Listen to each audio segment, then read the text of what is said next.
अतीक के बेटे को दफनाया जा रहा है। ये जानकारी निकलकर सामने आ रही है। कब्रिस्तान के आसपास सुरक्षा कड़ी कर दी गई है। जैसा कि पंकज तस्वीरें आपको दिखा रहे थे, पूरे इलाके को ड्रोन से एक तरीके से ड्रोन से नजर रखी जा रही है, पूरे कब्रिस्तान और उसके आसपास के इलाके पर। और ये तस्वीरें आप देखिए वहीं उसी कब्रिस्तान की जहां पर दफनाया जा रहा असद को, और साथ ही देखिए ड्रोन से भी नजर रखी जा रही है। तो पुलिस का इंतजाम अभूतपूर्व इंतजाम है, तमाम बड़े अधिकारी मौजूद हैं।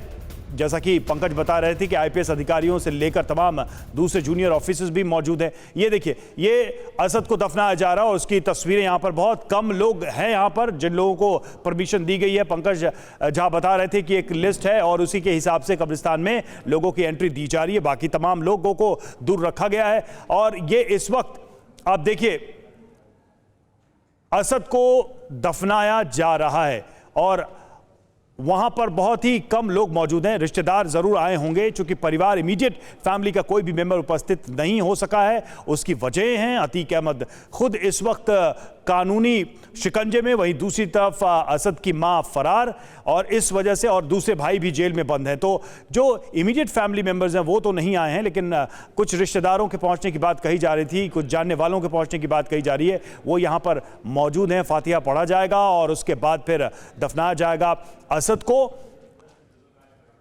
लेकिन जो चकिया इलाका है, उस इलाके में जितने भी लोग हैं उनके लिए ये एक ऐसी घटना जिसकी कल्पना उन्होंने नहीं की थी कि ये जो आतंक का राज था अतीक अहमद के एंड फैमिली का, जो वहां पर एक रसूख था, उस रसूख को ऐसे वो देखेंगे, इस हालात में देखेंगे। फिलहाल जिस तरह से आपराधिक पृष्ठभूमि के ये लोग रहे हैं और जिस तरीके से स्थितियां बनी, उसके बाद से लगातार इनके परिवार के ऊपर एक्शन जारी है। और फिलहाल जो सबसे बड़ी तस्वीर है वो ये कब्रिस्तान की, जहां पर असद को दफनाया जा रहा है।